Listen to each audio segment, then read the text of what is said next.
നമസ്കാരം. മലയാളി വാർത്ത ആനുകാലികത്തിലേക്ക് സ്വാഗതം. ചേട്ടാ നമസ്കാരം. നമസ്കാരം. അങ്ങനെ ഇന്ന് കേരളത്തിന്റെ ചരിത്രത്തിൽ ആദ്യമായിട്ട് ഒരു ജയിലിൽ വെച്ച് വിയൂര് ജയിലിൽ വെച്ചിട്ട് തിരുവനന്തപുരം കോർപ്പറേഷനിലെ വാഴോട്ടുകോണ കൗൺസിലർ ആർ സുഗതൻ സത്യപ്രതിജ്ഞ ചെയ്തിരിക്കുകയാണ്. കുറച്ച് ദിവസങ്ങളായിട്ട് എല്ലാവരും നമ്മളും ഇതിന്റെ പിന്നാലെ തന്നെയാണ്. എന്തായിരിക്കും കോടതിയുടെ ഒരു തീരുമാനം, കോടതി എന്ത് പറയുന്നു, അതിനനുസരിച്ചിട്ട് എവിടെ വെച്ചായിരിക്കും സത്യപ്രതിജ്ഞ നടക്കുക എന്നൊക്കെ. അപ്പൊ ഇന്നലെ ഉച്ചയ്ക്കാണ് കോടതി പറഞ്ഞത് ജയിലിൽ വെച്ച് സത്യപ്രതിജ്ഞ നടത്താം. ഇന്ന് കൃത്യം 11 മണിക്ക് തന്നെ വെറും ഒരു 5 മിനിറ്റ് അതിനുള്ളിൽ വരുന്നു, സത്യപ്രതിജ്ഞ നടത്തുന്നു, ജയിലിനുള്ളിലേക്ക് തന്നെ പോകുന്നു. അങ്ങനെ ഒരു അസാധാരണമായിട്ടുള്ള ഒരു കാഴ്ചയ്ക്കാണ് ഇന്ന് കേരളം മുഴുവൻ സാക്ഷ്യം വെച്ചത്. ഇന്ന് മുഖ്യമന്ത്രിയുടെ ഒരു പരിപാടി ഉണ്ടായിരുന്നു, പക്ഷെ ഇന്ന് എല്ലാ മാധ്യമങ്ങളിലും ലൈവായിട്ട് പോയതെന്ന് ഇതായിരുന്നു. വളരെ കുറച്ച് മാധ്യമങ്ങൾക്ക് മാത്രമായിരുന്നു പ്രവേശനം ഉണ്ടായിരുന്നത്. ഏതായാലും ഇപ്പോൾ ഒരു സത്യപ്രതിജ്ഞ കഴിഞ്ഞു. പക്ഷെ ഇനിയുള്ള സമയം എന്തായിരിക്കും ഇനി അടുത്തത്? ഇനി ഇപ്പോഴും ജയിലിൽ തന്നെ തുടരുകയാണ്. ഈ പറഞ്ഞതുപോലെ കൃത്യമായിട്ടൊരു 3 കൗൺസിലടക്കം ഇവിടെ വന്നില്ലെങ്കിൽ അസാധുവാക്കപ്പെടും എന്നൊക്കെയാണ് പ്രതിപക്ഷം. അതിനുള്ള നിയമസാധുതകൾ അവർ തേടുകയാണ്. പിന്നെയുള്ള ഒരു നിർണായകമായിട്ടുള്ള ദിവസങ്ങളാണ്. ആ ദിവസത്തിൽ എന്തായിരിക്കും ഇനി അടുത്തൊരു നീക്കം? അല്ല, സുഗതനെ സംബന്ധിച്ചിടത്തോളം ഈ അസാധുവാകുക, കൗൺസിൽ യോഗങ്ങളിൽ പങ്കെടുത്തില്ലെങ്കിൽ അസാധുവാകും. അതാണ് നമ്മളെല്ലാം ഈ ടെലിവിഷൻ മാധ്യമങ്ങളെല്ലാം ചർച്ച ചെയ്യുന്നത്. നമ്മുടെ മാധ്യമങ്ങൾ കൊടുക്കുന്ന പല കാര്യങ്ങളും ഈ വസ്തുതയുമായി ചേർന്ന് പോകുന്നതല്ല. കാരണം സുഗതൻ അസാധുവായാൽ, സുഗതനെ നഷ്ടപ്പെട്ട കോർപ്പറേഷൻ കൗൺസിലർ സ്ഥാനത്ത് നിന്ന് നഷ്ടപ്പെട്ടാൽ BJP ഭരണസമിതി താഴ്പോകും എന്നാണ് പറയുന്നത്. അങ്ങനെയൊന്നും താഴ്പോവില്ല. 51 അംഗങ്ങളുടെ പിന്തുണയുണ്ട്. 50 അംഗങ്ങളായാൽ പോലും മറുഭാഗത്ത് 49 പേരേ ഉള്ളൂ. അപ്പോൾ കേവല ഭൂരിപക്ഷത്തിൻ്റെ അടിസ്ഥാനത്തിലല്ല തദ്ദേശ സ്ഥാപനങ്ങൾ പ്രവർത്തിക്കുന്നത്. ആർക്കാണ് ഏറ്റവും കൂടുതൽ അംഗങ്ങളുള്ളത് അവർക്ക് ഭരിക്കാം. അപ്പോൾ അതുകൊണ്ട് തന്നെ ഈ സുഗതൻ്റെ പിന്തുണ നഷ്ടപ്പെട്ടാൽ ഈ BJPക്ക് എന്തോ വലിയ പ്രതിസന്ധി ഉണ്ട് എന്ന് പറയുന്നത് വെറുതെയാണ്. രണ്ടാമത്തെ കാര്യം, ഈ സുഗതനെ 3 കൗൺസിൽ യോഗങ്ങളിൽ പങ്കെടുത്തില്ലെങ്കിൽ ആക്കാം അല്ലെങ്കിൽ അസാധുവാകും എന്നൊരു ഇതാണ് വരുന്നത്. അതിൽ സത്യം പറഞ്ഞാൽ അസാധുവാകാം എന്നേ പറയുന്നുള്ളൂ. നിയമത്തിൽ അസാധുവാകാം. ഞാനിപ്പോൾ ഒരു നിയമവിദഗ്ധനല്ല, എങ്കിൽ കൂടി വായിച്ചത് പ്രകാരം 3 കൗൺസിൽ യോഗങ്ങളിൽ പങ്കെടുത്തില്ല എങ്കിൽ അസാധുവാകാം. എന്തുകൊണ്ടാണ് എന്ന് പറയുന്നതെന്ന് വെച്ചാൽ ആകണമെന്ന് നിർബന്ധമൊന്നുമില്ല. എന്തുകൊണ്ടാണ് ആകണമെന്ന് നിർബന്ധമില്ലാത്തത്? കൗൺസിലർക്ക് കാരണം കാണിച്ചുകൊണ്ട് ലീവ് ആപ്ലിക്കേഷൻ കൊടുത്താൽ അസാധുവാകില്ല. എനിക്ക് തീർച്ചയായിട്ടും ഇപ്പോൾ 6 മാസത്തെ കരുതൽ തടങ്കലിലാണല്ലോ. സുഗതന് ലീവ് ആപ്ലിക്കേഷൻ കൊടുക്കാൻ കഴിയുമെന്നാണ് ഞാൻ വിശ്വസിക്കുന്നത്. അദ്ദേഹം ലീവ് ആപ്ലിക്കേഷൻ കൊടുത്തു കഴിഞ്ഞാൽ ഇത്ര അടുത്ത 2-3 കൗൺസിൽ യോഗങ്ങളിൽ പങ്കെടുക്കാൻ കഴിയില്ല, അല്ലെങ്കിൽ ഓരോ കൗൺസിൽ യോഗങ്ങളും നിശ്ചയിക്കപ്പെടുമ്പോൾ പങ്കെടുക്കാൻ കഴിയില്ല, ഇന്നതാണ് കാരണം എന്ന് കാണിച്ച് സെക്രട്ടറിക്ക് ലീവ് ആപ്ലിക്കേഷൻ കൊടുത്തു കഴിഞ്ഞാൽ അവിടെ അയോഗ്യതയുടെ പ്രശ്നം വരുന്നില്ല. ഒന്നാമത്തെ കാര്യം. ഇനി സുഗതൻ ലീവ് ആപ്ലിക്കേഷൻ കൊടുക്കുന്നില്ല എന്ന് തന്നെ വിചാരിക്കുക. സുഗതൻ ലീവ് ആപ്ലിക്കേഷൻ കൊടുക്കാതിരുന്നാൽ 3 കൗൺസിൽ യോഗങ്ങളിൽ സുഗതൻ ആബ്സെൻ്റ് ആയിക്കഴിഞ്ഞാൽ ഇവിടെ ആരും അയോഗ്യനാക്കേണ്ട കാര്യമില്ല, ഓട്ടോമാറ്റിക്കായിട്ട് അയോഗ്യനാകും. ആ അയോഗ്യനായതിനു ശേഷം സെക്രട്ടറി നമ്മുടെ കൗൺസിലിനെ ഒരാൾ അയോഗ്യനായിട്ടുണ്ട് എന്ന് അറിയിക്കുക മാത്രമാണ് ചെയ്യുന്നത്. അവിടെയും ഒരു ഓപ്ഷൻ സുഗതനുണ്ട്. കാരണം സുഗതൻ പിന്നീട് അയോഗ്യനായി കഴിഞ്ഞതിന് ശേഷം ഒരു പ്രത്യേക അപേക്ഷ കൊടുക്കുന്നു കൗൺസിലിന്. അങ്ങനെ സുഗതൻ്റെ അപേക്ഷ പരിഗണിച്ചുകൊണ്ട് സുഗതൻ്റെ എന്തുകൊണ്ടാണ് ഹാജരാകാൻ കഴിയാത്തത് എന്ന കാര്യങ്ങളൊക്കെ നോക്കി വേണമെങ്കിൽ സുഗതന് കൗൺസിലിന് അദ്ദേഹത്തിൻ്റെ ഈ കൗൺസിലർ സ്ഥാനം തിരികെ കൊടുക്കാൻ പറ്റും. പുനഃസ്ഥാപിക്കാനുള്ള അധികാരമുണ്ട് കൗൺസിലിന്. നഗരസഭ കോർപ്പറേഷൻ കൗൺസിലിൽ ഭൂരിഭാഗവും BJP അംഗങ്ങളാണല്ലോ. അവർക്കത് സ്വാഭാവികമായിട്ട് സുഗതന് പുനഃസ്ഥാപിച്ച് കൊടുക്കാൻ കഴിയും. പക്ഷേ 5 ഇയർ ടേംസിൽ ഒരു പ്രാവശ്യം മാത്രമേ അങ്ങനെ പുനഃസ്ഥാപിച്ച് കൊടുക്കാൻ കഴിയൂ എന്നുള്ളൊരു സംഭവം. അത് കഴിഞ്ഞു കഴിഞ്ഞാൽ പിന്നെ ഈ 2 ഓപ്ഷനാണുള്ളത്. അത് ഈ ഒരൊറ്റ പ്രാവശ്യത്തേക്ക് മാത്രമേ ഇങ്ങനെ പുനഃസ്ഥാപിച്ച് കൊടുക്കാൻ കഴിയുള്ളൂ, പിന്നെ അത് കഴിയില്ല. അപ്പോൾ ഇപ്പോൾ തൽക്കാലം എന്തായാലും സുഗതനെ സംബന്ധിച്ചിടത്തോളം കൗൺസിൽ യോഗങ്ങളിൽ പങ്കെടുക്കുന്നതുമായി ബന്ധപ്പെട്ട് വലിയ പ്രശ്നങ്ങളൊന്നുമില്ല. ഇനിയിപ്പോൾ ഒരു കൗൺസിൽ യോഗത്തിൽ മാത്രമേ അദ്ദേഹം ആബ്സെൻ്റ് ആയിട്ടുള്ളൂ. ഇനിയും 2 കൗൺസിൽ യോഗങ്ങളുണ്ട്. ഈ 2 കൗൺസിൽ യോഗങ്ങളിലും കൃത്യമായി ലീവ് ആപ്ലിക്കേഷൻ കൊടുക്കാനുള്ള സാഹചര്യം നിലനിൽക്കുന്നു. ഇനി ലീവ് ആപ്ലിക്കേഷൻ കൊടുത്തില്ല എങ്കിൽ തന്നെ സുഗതന് അയോഗ്യനാകാതിരിക്കാൻ കൗൺസിൽ വിചാരിച്ചാൽ നടക്കും. അപ്പോൾ അങ്ങനെ ഇരിക്കെ അയോഗ്യനാവുന്നു എന്നുള്ളത് കൗൺസിൽ യോഗത്തിൽ പങ്കെടുക്കാതെ അയോഗ്യനാകുന്നു എന്നുള്ളത് നമുക്ക് മാറ്റിവെക്കാം. പക്ഷെ സത്യപ്രതിജ്ഞ അത് വളരെ പ്രധാനപ്പെട്ടതായിരുന്നു. കാരണം 30 ദിവസത്തിനുള്ളിൽ സത്യപ്രതിജ്ഞ ചെയ്തില്ലെങ്കിൽ പുറത്താകും. ഇപ്പോൾ ഇവിടെ പുനഃസത്യപ്രതിജ്ഞയാണ്. ഹൈക്കോടതി 4 ആഴ്ചയാണ് സമയം കൊടുത്തിരിക്കുന്നത്. ഈ ജൂലൈ 24-നകം സത്യപ്രതിജ്ഞ ചെയ്യേണ്ടതാണ്. ജൂലൈ 24 വളരെ പ്രധാനപ്പെട്ട ഒരു ഡേറ്റ് ആയിരുന്നു സുഗതനെ സംബന്ധിച്ചിടത്തോളം. അതുകൊണ്ടാണ് ഇപ്പോൾ BJPയുടെ ഒരു വലിയ കടമ്പ കഴിഞ്ഞു എന്ന് നമ്മൾ പറയുന്നത്. കാരണം സത്യപ്രതിജ്ഞ നടന്നിരിക്കുന്നു ഹൈക്കോടതിയുടെ അനുമതിയോടുകൂടി. ഹൈക്കോടതി വലിയ സൗജന്യമൊന്നും അല്ല സുഗതനോട് ചെയ്തു കൊടുത്തിരിക്കുന്നതെന്ന് പറയാം. കാരണം ഹൈക്കോടതി ഇന്നലെ അസാധാരണമായ സാഹചര്യം എന്ന് വിലയിരുത്തി എന്നാണ് മാധ്യമങ്ങളിൽ കണ്ടതാണ്. അത് ഹൈക്കോടതി അങ്ങനെ വിലയിരുത്തിയിട്ടുണ്ടോ എന്നറിയില്ല. അസാധാരണമായ സാഹചര്യമെന്ന് വിലയിരുത്തി സർക്കാരിനോട് ജയിലിൽ ചെയ്തുകൂടെ എന്ന് ചോദിക്കുന്നു.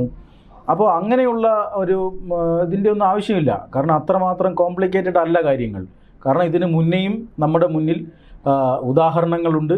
മാത്രമല്ല നിയമവുമുണ്ട്. നമ്മുടെ രാജ്യത്തെ നിയമം അനുസരിച്ച് ഒരു ജനപ്രതിനിധി തിരഞ്ഞെടുക്കപ്പെട്ടാൽ ആ ജനപ്രതിനിധിക്ക് ജയിലിലാണ്, കസ്റ്റഡിയിലാണെന്ന് വിചാരിക്കുക, ശിക്ഷയല്ല, കസ്റ്റഡിയിലാണ്, ജുഡീഷ്യൽ കസ്റ്റഡിയിലാണ്. അയാൾക്ക് സത്യപ്രതിജ്ഞ ചെയ്യണമെന്നുണ്ടെങ്കിൽ 2 ഓപ്ഷനുകളുണ്ട്. ഒന്ന്, കോടതി അതിനൊരു അനുമതി കൊടുക്കുക. അതിന് ജാമ്യമൊന്നും വേണമെന്നില്ല. കോടതി അതിനൊരു പെർമിഷൻ കൊടുക്കുക. പെർമിഷൻ കൊടുത്തു കഴിഞ്ഞാൽ ജയിലിൽ നിന്നും ജയിൽ ഉദ്യോഗസ്ഥർ സെക്യൂരിറ്റി എന്താണ് പോലീസിൻ്റെ അകമ്പടിയോട് കൂടി തന്നെ എവിടെയാണോ സത്യപ്രതിജ്ഞ ചെയ്യേണ്ടത്, ഇപ്പം അസംബ്ലി ആണെങ്കിൽ സ്പീക്കറുടെ ചേംബറിൽ കൊണ്ടുപോയി ചെയ്യിക്കാം, അല്ലെങ്കിൽ ഇവിടെയാണെങ്കിൽ മേയറുടെ ചേംബറിൽ ചെയ്യിക്കാം. അങ്ങനെ പോലീസ് സുരക്ഷയോട് വന്ന് സത്യപ്രതിജ്ഞ ചെയ്ത് മടങ്ങുക. ഇതാണ് ഒന്നാമത്തെ ഓപ്ഷൻ. എന്ന് തോന്നുന്നു കാപ്പ കേസല്ല ചുമത്തിയിട്ട് ഉണ്ടായിരുന്നതെങ്കിൽ ചിലപ്പോൾ ഒരുപക്ഷെ ഇങ്ങനെ നടന്നേനല്ലേ? ഇല്ല, കാപ്പ കേസല്ല. നമ്മുടെ ഒട്ടനവധി ഉദാഹരണങ്ങളുണ്ട്. നമ്മുടെ ജമ്മു കാശ്മീരിലൊരു കക്ഷിയുണ്ട്. ആ കക്ഷിയുടെ പേര് എഞ്ചിനീയർ റാഷിദ് എന്നാണ്. എഞ്ചിനീയർ റാഷിദ് ജയിലിൽ കിടന്നുകൊണ്ടാണ് ഇലക്ഷൻ മത്സരിച്ചത്. അദ്ദേഹം UAPA കേസിലെ പ്രതിയാണ്, തീവ്രവാദ കേസിലെ പ്രതിയാണ്. തീവ്രവാദ ഫണ്ടിങ് അടക്കം 100-200 പേരുടെ കൊലപാതകത്തിന് കാരണമായ കേസിൽ UAPA കേസിൽ തടവിലായിരുന്നു. അയാൾ ജയിലിൽ കിടന്ന് മത്സരിക്കുന്നു. ആ മത്സരിച്ചിട്ട് ബാരാമുള്ളയിൽ നിന്ന് ജയിച്ചു വരുന്നു. അദ്ദേഹം സത്യപ്രതിജ്ഞ ചെയ്യാൻ കോടതി അനുമതി കൊടുക്കുകയായിരുന്നു UAPA കേസിൽ. അപ്പോൾ പിന്നെ കാപ്പ കേസിൻ്റെ അതിന് താഴെയല്ലേ എന്തായാലും കാപ്പ കേസ് വരുള്ളൂ. ഏത് കേസായാലും ജുഡീഷ്യൽ കസ്റ്റഡിയിലാണോ ജനങ്ങൾ അയാളെ തിരഞ്ഞെടുത്തിട്ടുണ്ടെങ്കിൽ അയാൾക്ക് സത്യപ്രതിജ്ഞ ചെയ്യാനുള്ള അധികാരമുണ്ട്. അതിന് 2 ഓപ്ഷനുണ്ട്. ഒന്നാണ് നേരത്തെ പറഞ്ഞത്. രണ്ടാമത്തതാണ് ഈ പറയുന്നത് ജയിലിൽ സത്യപ്രതിജ്ഞ ചെയ്യുക. ജയിലിൽ ചില സൗകര്യങ്ങൾ ഒരുക്കി ബന്ധപ്പെട്ട ഉദ്യോഗസ്ഥരുടെ അനുമതിയോട്, ഇപ്പോൾ സ്പീക്കർ ആണെങ്കിൽ സ്പീക്കർ ഒരാളെ അങ്ങോട്ട് അയക്കുക, ആ ഉദ്യോഗസ്ഥൻ്റെ അനുമതിയോട്. ഇപ്പോൾ മേയർ ഇവിടെ നിന്ന് പോയി, അങ്ങനെ അനുമതിയോടുകൂടി ജയിലിൽ സത്യപ്രതിജ്ഞ. ഈ 2 കാര്യങ്ങൾ സർവ്വസാധാരണമായിട്ടുണ്ട്. ഇതിൽ രണ്ടാമത്തത് അങ്ങനെ അധികം ആരും ചെയ്തിട്ടില്ല, ജയിലിനകത്തെ സത്യപ്രതിജ്ഞ എന്നുള്ളത്. മിക്കവാറും കേസുകളിൽ സുപ്രീം കോടതി അല്ലെങ്കിൽ ഹൈക്കോടതി MP-മാരെയും MLA-മാരെയും 100 കണക്കിന് കേസുകളുണ്ട്.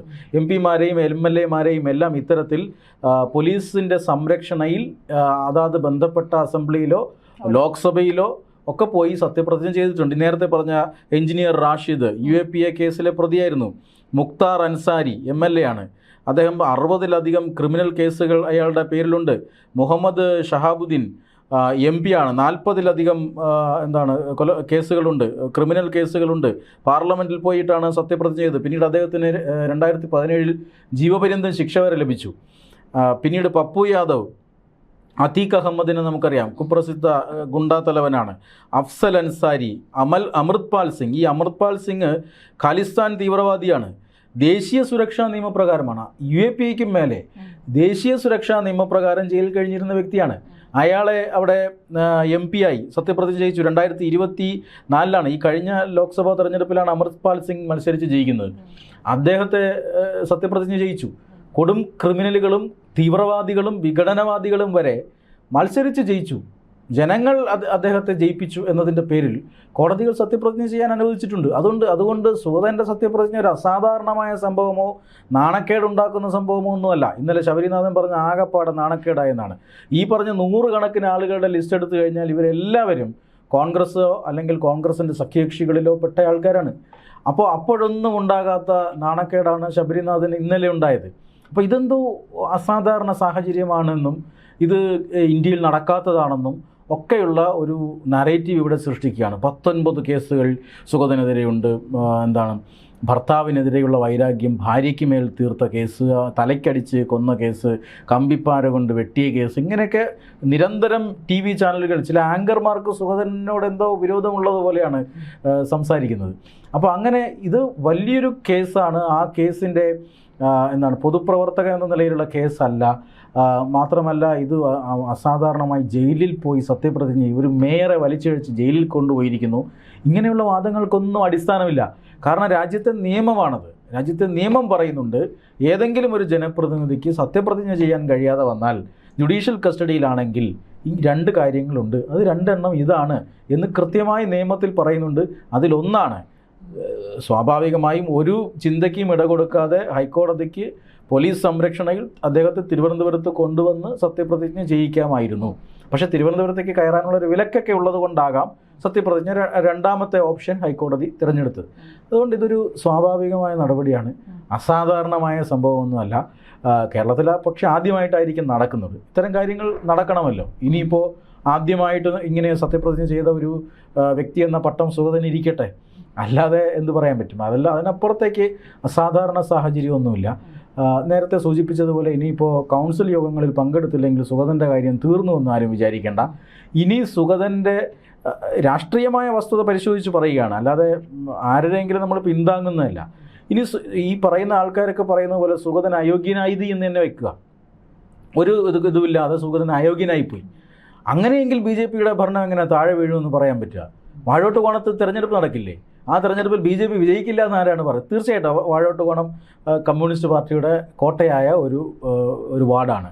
അവിടെ അങ്ങനെ ഇങ്ങനെ മറ്റാർക്കും ജയിക്കാൻ പറ്റാത്ത വാർഡാണ്. സുഗതനായതുകൊണ്ടാണ് ജയിച്ചത്, ഇതെല്ലാം സമ്മതിക്കുന്നു. പക്ഷേ ഇനി ഈ സുഗതനല്ലാത്ത ഒരാൾക്ക് അവിടെ ജയിക്കാൻ പാടില്ല എന്നുണ്ടോ? കമ്മ്യൂണിസ്റ്റ് പാർട്ടി ഇവിടെ അടപടലം തോറ്റിരിക്കുകയല്ലേ. അപ്പോൾ പിന്നെ വാർഡിൻ്റെ കാര്യങ്ങളെക്കുറിച്ചൊക്കെ പറയുന്നുണ്ട്. വാർഡിൻ്റെ കാര്യങ്ങൾ നോക്കാൻ മേയറുണ്ട്. അല്ല, ഇനിയിപ്പോൾ സത്യപ്രതിജ്ഞ കഴിഞ്ഞു, ഇപ്പോൾ കൗൺസിലർ തന്നെയാണ്. പക്ഷേ ഇനിയിപ്പോൾ ഉള്ള ഏതെങ്കിലും ഒരു കേസിലൊക്കെ ശിക്ഷിക്കപ്പെട്ട് കഴിഞ്ഞാൽ പിന്നെ ദീർഘകാലമായിട്ട് ജയിലിൽ കഴിയേണ്ടി വരും. അങ്ങനെ ഒരു സാഹചര്യം വന്നു കഴിഞ്ഞാൽ എന്ത് ചെയ്യും? അല്ല, ശിക്ഷിക്കപ്പെട്ട അയോഗ്യനാവും. ശിക്ഷിക്കപ്പെട്ട ഓട്ടോമാറ്റിക് ആ നിമിഷം. രാഹുൽ ഗാന്ധിയുടെ അത് പോയില്ലേ? രാഹുൽ ഗാന്ധി 2 വർഷത്തിന് മുകളിൽ ശിക്ഷിക്കപ്പെട്ടു, അത് അപ്പോൾ തന്നെ പോയി. അങ്ങനെ സ്വമേധയ ഒരു രാജ്യമൊന്നും വെക്കേണ്ടതില്ല, അത് അയോഗ്യനായി അങ്ങ് അത് ഓട്ടോമാറ്റിക്കാണ്. അത് നമ്മുടെ മൻമോഹൻ സിംഗ് സർക്കാർ പാസ്സാക്കിയ ഒരു ഇതാണ്. അത് 2 വർഷത്തിലേറെ ശിക്ഷിക്കപ്പെട്ടാൽ ആ സ്ഥാനം പോവും. ഇനിയിപ്പോൾ തെരഞ്ഞെടുപ്പിനെ കുറിച്ചിട്ടുള്ള ചർച്ച അപ്പോഴായിരിക്കും. എന്നാലും അവിടെ തെരഞ്ഞെടുപ്പ് നടക്കേണ്ടതുണ്ട്. തെരഞ്ഞെടുപ്പിൽ BJP സ്ഥാനാർത്ഥി ജയിക്കില്ല എന്നാര് കണ്ടു? അപ്പോൾ അങ്ങനെയൊന്നും പറയാൻ കഴിയില്ല. 2 സ്വതന്ത്രന്മാരിവിടെയുണ്ട്, അതിലൊരാളുടെ പിന്തുണ BJPക്ക് കിട്ടിയാൽ എന്ത് ചെയ്യും? അപ്പോൾ ഇവിടെ BJP ഇതാ ഒരു ഹങ് പാർലമെൻറ്റിലാണ്, തൂക്ക് സഭയാണ്, ഏത് നിമിഷവും താഴെ പോകാം എന്നൊരു ഇത് വരുത്തി തീർക്കാനുള്ള ഒരു ശ്രമം നടക്കുന്നുണ്ട്. അതാണ് ഈ വസ്തുതകൾക്ക് നിരക്കാത്ത പ്രചരണം എന്നതാണ് നമുക്ക് പറയാനുള്ളത്. ഇപ്പോൾ ഈ സുഗതന് സത്യപ്രതിജ്ഞ ചെയ്തു, അസാധാരണ സംഭവമല്ല, അസാധാരണ സംഭവമാണെന്ന് മാധ്യമങ്ങൾ പെരുപ്പിച്ചു കാട്ടുന്നു. ഈ പറയുന്ന അയോഗ്യത വരുമെന്ന് പറയുന്നു. അയോഗ്യതയ്ക്ക് സാധ്യതയില്ല. അയോഗ്യത വന്നു കഴിഞ്ഞാൽ എല്ലാം താഴെ പോകുമെന്ന് പറയുന്നു. അതിനും സാധ്യതയില്ല. ഇക്കാര്യങ്ങളാണ് നമ്മൾ ചൂണ്ടിക്കാട്ടുന്നത്. എന്തായാലും നമ്മൾ ഈ പറഞ്ഞ പോലെ ഒരു ഇന്ത്യയിൽ ഇത്തരത്തിൽ നടന്നിട്ടുള്ള സംഭവങ്ങളുടെ ലിസ്റ്റ് എടുക്കുകയാണെങ്കിൽ ഒരുപാടുണ്ട്. പക്ഷെ കേരളത്തിൽ നമുക്ക് തോന്നുന്നു നമ്മൾ വലിയ രീതിയിലൊന്നും മാധ്യമങ്ങൾ അത് ലൈവായിട്ട് കൊടുത്ത് ഒരു വലിയൊരു സംഭവമാണ് എന്നുള്ളൊരു പ്രതീതി കേരളത്തിലെ ജനങ്ങൾക്ക് എന്തായാലും അതൊരു പുതുമയുള്ള ഒരു കാര്യം തന്നെയായിരിക്കും. അതെ അതെ, നമ്മൾ പല ചർച്ചയിലും പറഞ്ഞിട്ടുണ്ട്. തിരുവനന്തപുരത്ത് ഈ വാഴോട്ടുകോണം എന്ന് പറഞ്ഞിട്ടുള്ള ഒരു വാർഡിലെ ഉണ്ടായിരുന്ന ഒരു സാധാരണ ഒരു കൗൺസിലറാണ് ഇപ്പോൾ. അതെ, ഈ വാഴോട്ടുകോണം എന്ന പേര് തിരുവനന്തപുരത്തുകാരെ പോലും കേൾക്കുന്നത് ഇപ്പോഴായിരിക്കും. അപ്പൊ അത് അത്രയും ഒരു കൗൺസിലർ, അത് കാരണം അത് അത്രയും ഒരു സ്റ്റാറ്റസ്, സെലിബ്രിറ്റി സ്റ്റാറ്റസ് ആണ് ഇന്ന് ഫുൾ മാധ്യമങ്ങളിലൂടെ കിട്ടിയത്. തീർച്ചയായിട്ടും നിയമസാധ്യതകൾ ഒരുപാടുണ്ട്. ഈ പറഞ്ഞ പോലെ ഒരു വലിയൊരു പ്രതിസന്ധി ഒന്നും പറഞ്ഞ പോലെ കോർപ്പറേഷൻ നേരിടുന്നില്ല. തീർച്ചയായിട്ടും അഥവാ എന്തെങ്കിലും ഉണ്ടെങ്കിൽ തന്നെ അതിനുള്ള ഒരു ബാക്കപ്പ് പ്ലാൻ തീർച്ചയായിട്ടും BJPക്ക് ഉണ്ടാകും എന്ന് തന്നെ വിചാരിക്കാം. അതായിരിക്കും. നന്ദി, നമസ്കാരം.